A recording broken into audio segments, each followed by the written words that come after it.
आज आपण रव्याचा शिरा बनवणार आहोत। त्यासाठी ह्या वाटीने 1.5 वाटी रवा घेतलेला आहे, 1 वाटी गूळ घेतलेला आहे, 4-5 विलायची घेतले, बदाम, काजू, तूप घेतलेला आहे। आता हे सर्व साहित्य वापरून आपण गुळाचा शिरा बनवणार आहोत, तोही वेगळ्या पद्धतीने। त्यामुळे व्हिडिओ शेवटपर्यंत नक्की बघा। सर्वप्रथम गॅस पेटवून त्याच्यावरती आपण कढई ठेवलेली आहे आणि आपण आता याच्यामध्ये तूप टाकणार आहोत। तूप थोडं गरम झालं की आपण त्याच्यात रवा टाकून छान खमंग लालसर रंगावर येईपर्यंत आपण त्याला भाजून घेणार आहोत। हे पाणी ठेवलेलं आहे।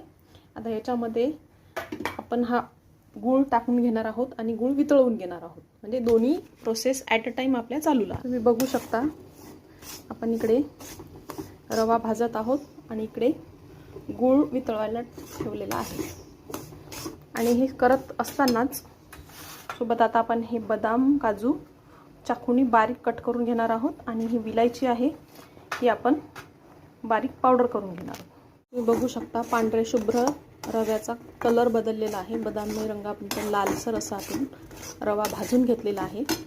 आता ह्यामध्ये हे गुळाचं पाणी चाळणीनं चाळून आपण याच्यामध्ये टाकणार आहोत, जेणेकरून गुळामध्ये असलेला कचरा आपल्या शिऱ्यामध्ये येणार नाही। बघू शकता आपण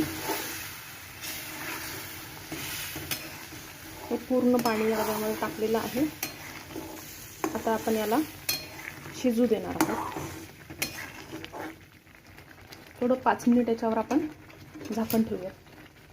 आपण विलायचीचे हे साल काढून घेतलेले आहेत आणि ही विलायची बाजूला काढलेली आहे। हे विलायचीचे साल जे आहेत हे रेग्युलर आपण चहा पावडरमध्ये टाकून याचा पुनर्वापर करू शकतो। आणि ही विलायची बारीक होत नाही तर ह्याच्यामध्ये थोडीशी साखर टाकून पोळपाटावर आपण याला पूर्णतः बारीक पावडर बनवून घेऊ। तुम्ही बघू शकता आपला रवा चांगला शिजलेला आहे। ह्याच्यामध्ये आपण विलायची पावडर आणि काजू बदामचे तुकडे टाकू आणि याला पूर्णतः परतवून घेऊ। त्याच्यात थोडंसं दूध टाकू। दूध ऑप्शनल आहे, तुम्हाला आवडत असेल तर वापरू शकता, नसेल आवडत तर नाही टाकलं तरी चालेल। आणि आता हे पूर्ण दूध एकत्र मिक्स केल्याच्या नंतर 2 मिनिटासाठी आपण याच्यावरती झाकण ठेवून शिजू देणार आहोत। अशा प्रकारे आपला शिरा तयार झालेला आहे। हा खायला एकदम स्वादिष्ट लागतो। साखरेच्या शिऱ्यापेक्षा हा गुळाचा शिरा खायला चविष्ट लागतो। मला तर हा खूप आवडतो। आवडला असेल तर नक्की लाईक करा, शेअर करा आणि सबस्क्राईब करा।